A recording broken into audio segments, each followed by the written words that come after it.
Hello students, welcome to doctor logics. आज की इस वीडियो में हम डिस्कस करेंगे banana bond. Yes, banana bond. Banana bond आपने पढ़ा है। बनाना बॉन्ड, इसको एक और नाम से जानते हैं 3 सेंटर 2 इलेक्ट्रॉन बॉन्ड, या फिर आपने इसको पढ़ा होगा बेंट बॉन्ड के नाम से। बेंट बॉन्ड के नाम से, ठीक है। कहाँ पढ़ा है? डायब्रोइन के स्ट्रक्चर्स में पढ़ा है, ठीक है। या फिर आपने इसको हल्का सा डिस्कस किया है ऑर्गेनिक केमिस्ट्री में, साइक्लोप्रोपेन रिंग में। लेकिन एक दिक्कत है। क्या दिक्कत है? कि आप इसको थोड़ा सा पढ़ते हो, साइड साइड से पकड़ते हो और ज़्यादा डिटेल में इसको आप नहीं पढ़ते, ठीक है। क्यों? कईयों को तो ये मुश्किल लगता है, कई सोचते हैं कि ये कंपटीशन के लिए मैटर नहीं करता, इतना इम्पोर्टेंट नहीं है। लेकिन आपको भी पता है, जो चीज़ आप छोड़ के जाते हो, मेनली जिस चीज़ पे आप कंसंट्रेट नहीं करते, वही चीज़ आती है ना पेपर में, आती है या नहीं, ठीक है। तो आज के इस वीडियो में, आज के इस लेक्चर में हम इसको डिटेल में डिस्कस करेंगे, ताकि आपको कोई डाउट ना रहे, एकदम क्लिस्टर क्लियर कंसेप्ट हो जाए, ठीक है। बिल्कुल एक एक पॉइंट हम इसका डिटेल में डिस्कस करने वाले हैं। क्या क्या इसके ऊपर एक्सपेरिमेंटल स्टडीज़ हुई हैं, कैसे पता चलता है कि ये बॉन्ड एग्जिस्ट करता है, पूरा डिटेल में डिस्कस करेंगे, ठीक है। 1 बाय 1 शुरू करते हैं, ठीक है। चलिए देखिए, इसकी शुरुआत कहाँ से हुई। साइंटिस्ट ने इथेन और डायबोरेन, इनके स्ट्रक्चर्स को कंपेयर किया, ठीक है। इथेन का स्ट्रक्चर C2H6 और डायबोरेन B2H6 देखने में तो बहुत सिमिलर से लग रहे हैं। C2B2H6H6। इसके पास कितने वैलेंस इलेक्ट्रॉन्स हैं? 4 इलेक्ट्रॉन्स कार्बन के पास होते हैं और 1 इलेक्ट्रॉन किसके पास होता है? हाइड्रोजन के पास। तो 8 + 4 8 + 6 14 इलेक्ट्रॉन्स। तो इसके पास कितने वैलेंस इलेक्ट्रॉन्स हैं? 3 बोरॉन के पास, 2 बोरॉन है हमारे पास, और 1 होता है हाइड्रोजन के पास। 6 हाइड्रोजन हैं, तो 6 + 6 12 इलेक्ट्रॉन। तो डिफरेंस है। कहाँ डिफरेंस है? इसके पास टोटल कितने वैलेंस इलेक्ट्रॉन्स हैं? 14। इसके पास 12। तो दिखने में थोड़े से सिमिलर है, लेकिन बहुत बड़ा डिफरेंस है इनके बीच, ठीक है। अगर इसका स्ट्रक्चर बनाए, अरे सर बड़ा इजी है। कार्बन हाइड्रोजन, कार्बन हाइड्रोजन, इस तरह से, ठीक है। ये तो बहुत बेसिक सा स्ट्रक्चर है, ठीक है। यहाँ पे भी एक सिग्मा बॉन्ड, ये भी सिग्मा बॉन्ड, ये भी sigma bond, sigma sigma sigma and sigma. इस कार्बन की हाइब्रिडाइजेशन क्या है? sp3। इस कार्बन की भी हाइब्रिडाइजेशन क्या है? sp3, ठीक है। तो ये वाले जो बॉन्ड बने हैं, ये बॉन्ड कैसे हैं? sp3 1s bond. sp3 orbitals किसके यूज हुए? कार्बन के। 1s ऑर्बिटल यूज हुआ किसका? हाइड्रोजन का। और ये वाला जो बॉन्ड है आपका, ये बॉन्ड कैसा है? sp3 बॉन्ड, ठीक है। सिंपल से कोवलेंट बॉन्ड है, ट्रेडिशनल केमिकल बॉन्डिंग, ठीक है। लेकिन अगर हम B2H6 की बात करें, B2H6 में ये एक हाइड्रोजन, ये एक हाइड्रोजन, 3 इलेक्ट्रॉन्स थे वैलेंशियल में बोरॉन के पास, दूसरे बोरॉन के पास भी 3 इलेक्ट्रॉन्स, ठीक है। इतना सा पार्ट तो सिमिलर है। ये भी कोवलेंट बॉन्ड है, सिग्मा कोवलेंट बॉन्ड, इसमें भी सिग्मा, इसमें भी sigma, sigma sigma and sigma. Ethane molecule में कार्बन कार्बन के बीच एक बॉन्ड था, पकड़ के रखा हुआ है। लेकिन यहाँ पे B2H6 में 2 BH3 मॉलिक्यूल्स के बीच बॉन्डिंग नहीं मिल पा रही। क्यों? 12 ही वैलेंस इलेक्ट्रॉन्स हैं। तो मतलब कुछ तो गड़बड़ है। इसका स्ट्रक्चर C2H6 से मैच नहीं कर रहा, ठीक है। साइंटिस्ट बड़े कंफ्यूज थे कि इसका स्ट्रक्चर क्या होगा। 1920 से लेके 1940 तक इसका आंसर हमारे पास अवेलेबल नहीं था। क्यों? तब तक बनाना बॉन्डिंग का कंसेप्ट हमारे पास नहीं था। अब बनाना बॉन्डिंग क्या होती है, इसको थोड़ा सा डिस्कस करते हैं। चलिए शुरू करते हैं। तो देखिए, B2H6 का स्ट्रक्चर पता करने के लिए इसकी इलेक्ट्रॉन डायफ्रैक्शन स्टडीज करवाई गई। इलेक्ट्रॉन डायफ्रैक्शन स्टडीज, इस टेक्निक से हमें किसी भी कंपाउंड का स्ट्रक्चर मिल जाता है। तो जब B2H6 की इलेक्ट्रॉन डायफ्रैक्शन स्टडीज कराई गई, तो इसका स्ट्रक्चर कुछ इस तरह से ऑब्जर्व हुआ। ये एक प्लेन ले लेते हैं, ठीक है। यहाँ पे एक बोरॉन, यहाँ पे एक बोरॉन,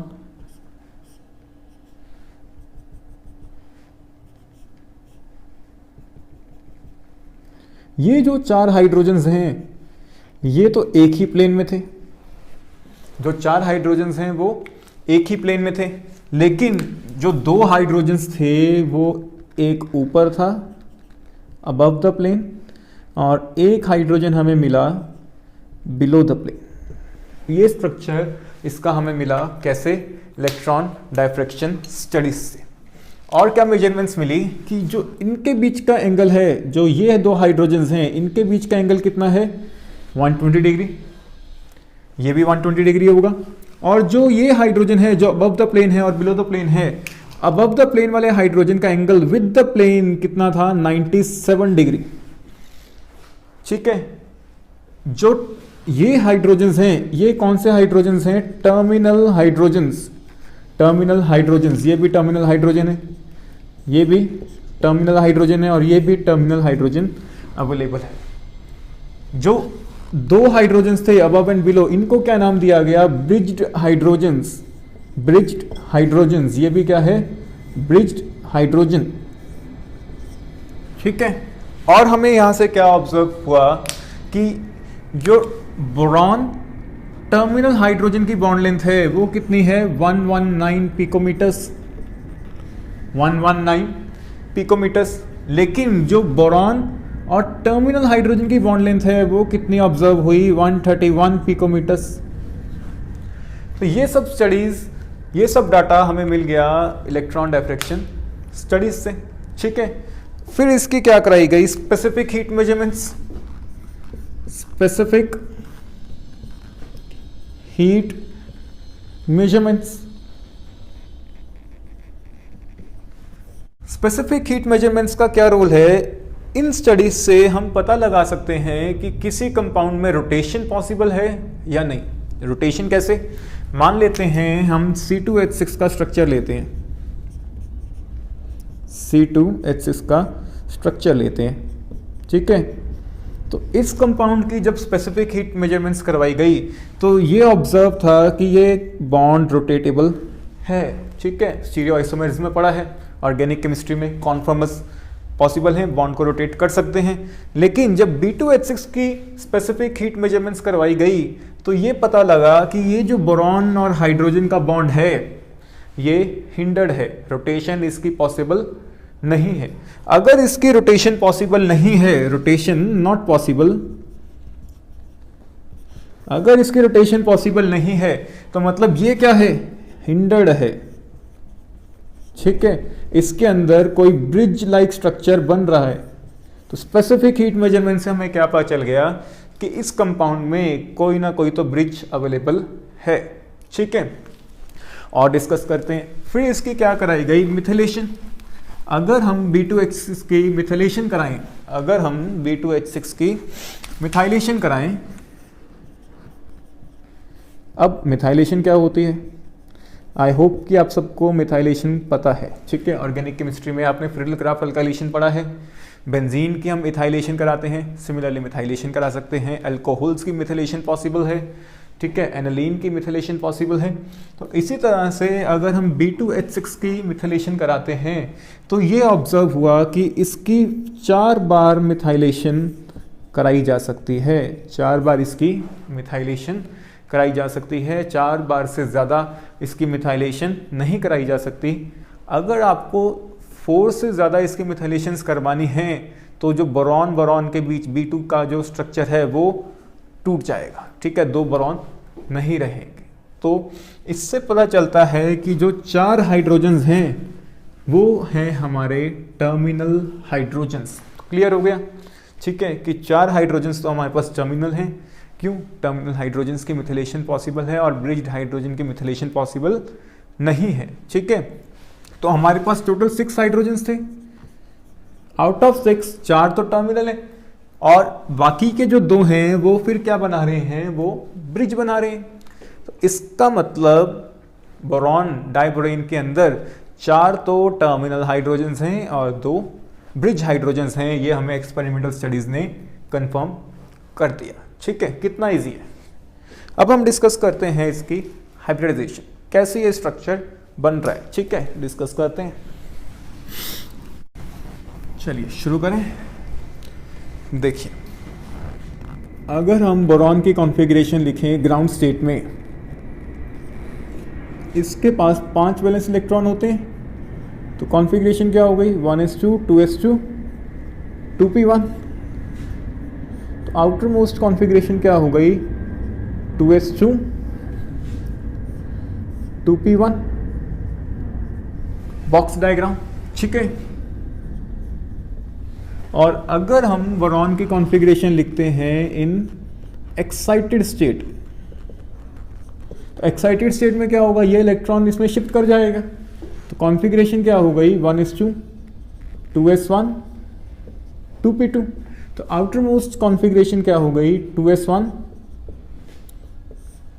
2p2, यही हुई, ठीक है।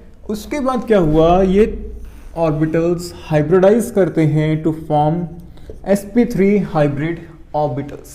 हाइब्रिडाइजेशन आपने पढ़ा है, ठीक है, बिल्कुल बेसिक सी केमिकल बॉन्डिंग है, intermixing of atomic orbitals of slightly different energies to give molecular orbitals of same energies, ठीक है। ये आपने बिल्कुल बेसिक सी केमिकल बॉन्डिंग में पढ़ा हुआ है, ठीक है। किसी और वीडियो में इस टॉपिक को एक्सप्लेन करेंगे, अभी के लिए आगे डिस्कस करते हैं। तो बोरॉन के पास sp3 हाइब्रिड ऑर्बिटल्स अवेलेबल है। अब इनको यूज करके डायब्रोइन का स्ट्रक्चर क्रिएट करने की कोशिश करते हैं। देखिए, ये रहा एक बोरॉन, ठीक है, ये इसका first sp3 hybrid orbital, second orbital, third orbital, और ये जो वेकेंट ऑर्बिटल है ये शो कर लेते हैं, ठीक है। 3 ऑर्बिटल्स फिल्ड हैं, एक वेकेंट है, तो इनके पास एक एक इलेक्ट्रॉन है, और ये क्या है वेकेंट है, वेकेंट, ये हैं फिल्ड ऑर्बिटल्स, ठीक है। तो कुछ इस तरह से यही होता है इसका डायग्राम। दूसरा बोरॉन, दूसरे बोरॉन में हम क्या करते हैं, जो वेकेंट वाला ऑर्बिटल है वो इधर शो कर देते हैं। तो ये वेकेंट, फिल्ड, फिल्ड, 4 ऑर्बिटल्स हो गए, 3 फील्ड हैं और एक वेकेंट है, filled orbital, filled orbital, filled orbital, और ये वेकेंट ऑर्बिटल।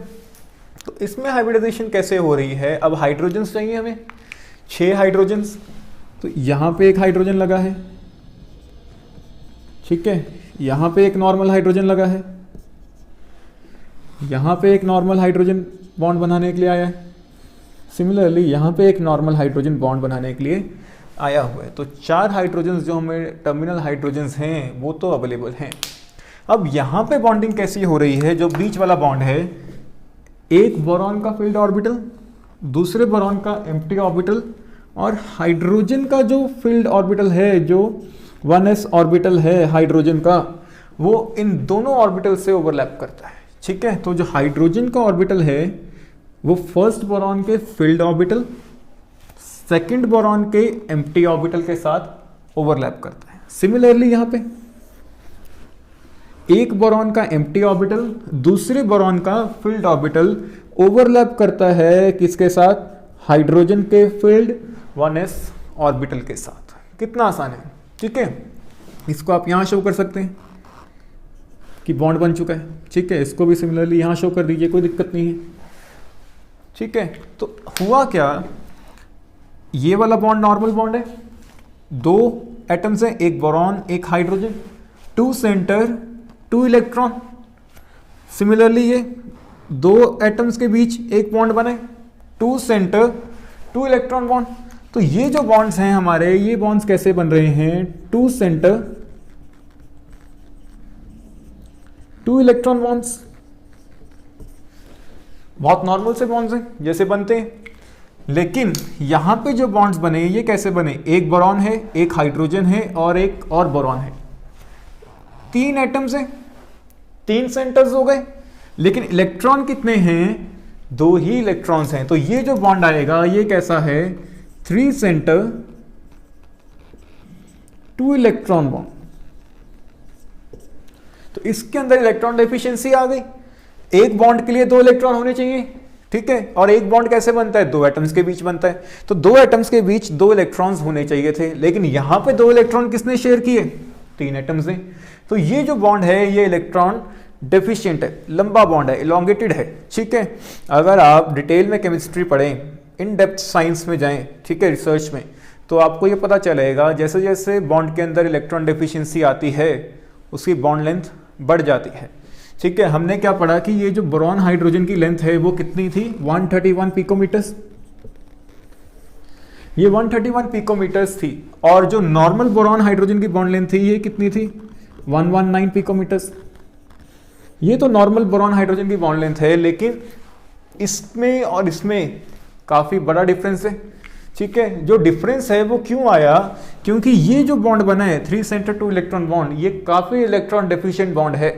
जैसे जैसे इलेक्ट्रॉन डेफिशिएंसी बढ़ती है बॉन्ड इलोंगेट हो जाता है, ठीक है, बॉन्ड वीक हो जाता है। तो ये चीज इस चीज को सिग्निफाई करती है एक्सपेरिमेंटली भी कि ये एक इलेक्ट्रॉन डेफिशिएंट बॉन्ड बना हुआ है, ठीक है।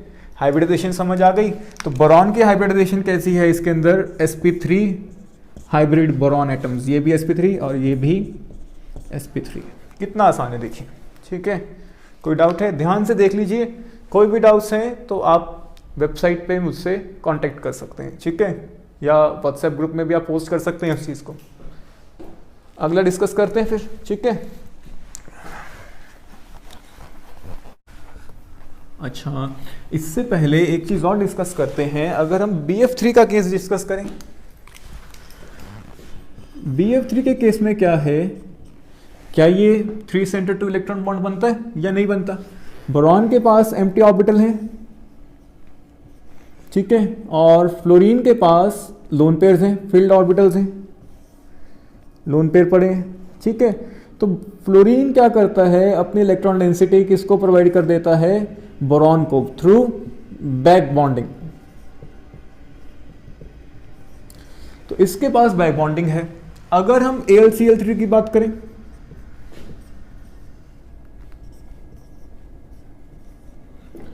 तो एल्यूमिनियम बैक बॉन्डिंग शो नहीं करता, उसकी जो बैक बॉन्डिंग पावर है बहुत कम है। तो वो क्या करता है, वो डाइमर बनाता है, कैसे, कोऑर्डिनेट बॉन्ड बना के, या कह लो डेटिव बॉन्ड। ये कैसा बॉन्ड है, डेटिव बॉन्ड, ठीक है। तो BF3 के केस में बैक बॉन्डिंग है, ठीक है, चलो एक कंसेप्ट है उसके पास, उसने उसको बचा लिया। AlCl3 के केस में डेटिव बॉन्ड बन जाता है, वो उससे बच गया। लेकिन बेचारा BH3 क्या था, ना तो उसके पास बैक बॉन्डिंग का कंसेप्ट था, ना उसके पास डेटिव बॉन्ड का कंसेप्ट था, तो उसने अपना ही एक नया कंसेप्ट इजाद कर लिया। कौन सा, 3 सेंटर 2 इलेक्ट्रॉन बॉन्ड का, बनाना बॉन्ड का, ठीक है। ट्रेडिशनल नाम क्या है इसका, 3 centre 2 electron bond.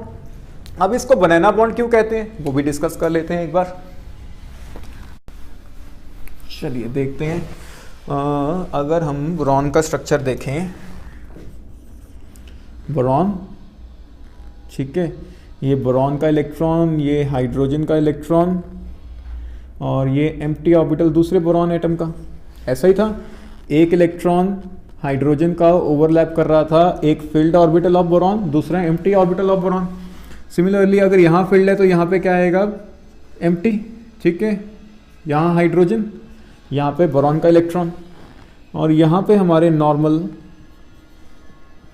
Terminal electron bonds बन रहे थे, ठीक है। ऐसा ही कुछ था, इजी था, ठीक है। तो अगर हम ध्यान से देखें तो यहां पे एक इस तरह की ओवरलैपिंग हुई,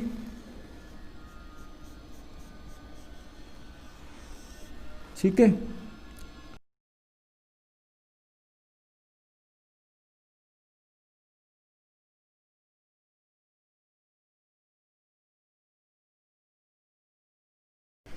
तो अगर आप ध्यान से देखें ये बॉन्ड किस शेप में है, इन द फॉर्म ऑफ बनाना। तो जो 3 सेंटर इलेक्ट्रॉन बॉन्ड था उसकी शेप बनाना की तरह थी, इसलिए उसको क्या नाम दे दिया, बनाना बॉन्ड, है ना। कितना इजी है। ये जो बॉन्ड है ये आपको एक जगह और देखने को मिलता है, कहाँ पे, साइक्लोप्रोपेन रिंग में, वो भी डिस्कस कर लेते हैं, ठीक है। साइक्लोप्रोपेन रिंग, साइक्लोपेन, ठीक है। अगर आप साइक्लोप्रोपेन चेक करें तो जो साइक्लोप्रोपेन है वो कुछ इस तरह से है। इनके बीच का जो बॉन्ड एंगल है वो कितना है 60 डिग्री, जबकि कार्बन कैसा है sp3 हाइब्रिडाइज्ड। ठीक है, sp3 हाइब्रिडाइज्ड है तो इसका बॉन्ड एंगल कितना होना चाहिए 109 डिग्री 28 मिनट्स। तो जो बॉन्ड एंगल होना चाहिए और जो असली बॉन्ड एंगल है उनमें काफ़ी डिफरेंस है। तो इसीलिए जो ये रिंग है ये हाईली स्ट्रेन्ड है, हाईली स्ट्रेन्ड रिंग है। इसके अंदर कैसा स्ट्रेन है, एंगल स्ट्रेन, इसके अंदर एंगल स्ट्रेन है। अब एंगल स्ट्रेन कैसे है ये थोड़ा सा डिस्कस करते हैं। ठीक है, चलिए देखें, जो कार्बन है वो sp3 हाइब्रिडाइज्ड है,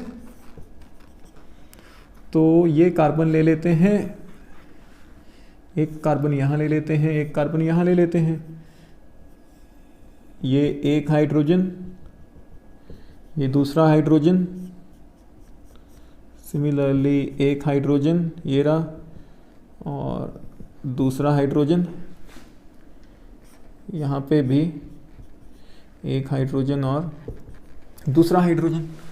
तो इसके अगर दो ऑर्बिटल्स तो यूज हमने कर लिया हाइड्रोजन के साथ बॉन्डिंग में, दो ऑर्बिटल्स और होंगे, एक यहाँ शो कर देते हैं और एक यहाँ शो कर देते हैं sp3 हाइब्रिड ऑर्बिटल्स।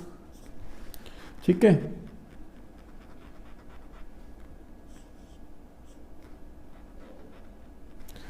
सिमिलरली इसके भी दो ऑर्बिटल्स होंगे,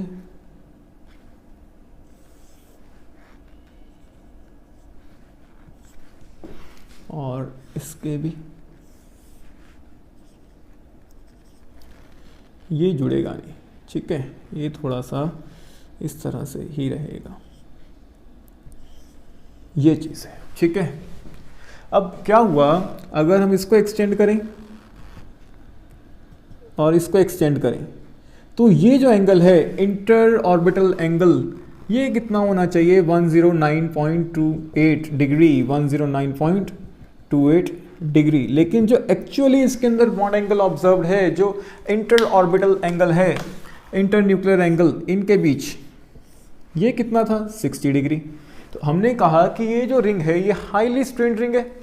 ठीक है, तो इसके अंदर क्या हो रहा है, जो 109.28 डिग्री का एंगल था उसको कम किया जा रहा है। कितना कम कर दिया, अप टू 60 डिग्री। कैसे किया, कैसे किया होगा, ये ऑर्बिटल्स पास पास लेके आए होंगे, तो इनके बीच एक फोर्स्ड ओवरलैपिंग कराई गई है, इनको पास पास लाके इनके बीच एक फोर्स्ड ओवरलैपिंग कराई गई है जो बिहेव कर रही है एज अ बनाना बॉन्ड। ये भी कैसा बॉन्ड बनेगा, बनाना बॉन्ड। ठीक है, अब हमें पता है कि अगर ऑर्बिटल्स इंटरन्यूक्लियर एक्सिस पे ओवरलैप करते हैं इस तरह से, तो कैसा बॉन्ड बनता है, सिग्मा बॉन्ड, बहुत स्ट्रॉन्ग बॉन्ड है। अगर साइड वाइज ओवरलैप करते हैं तो कैसा बॉन्ड मिलता है, पाई बॉन्ड। ठीक है जी, जो बनाना बॉन्ड है वो कैसा बॉन्ड है, वो ना तो इंटरन्यूक्लियर एक्सिस पे ओवरलैप कर रहा है ना ही साइड वाइज ओवरलैप कर रहा है। ये ओवरलैपिंग कुछ इस तरह से है,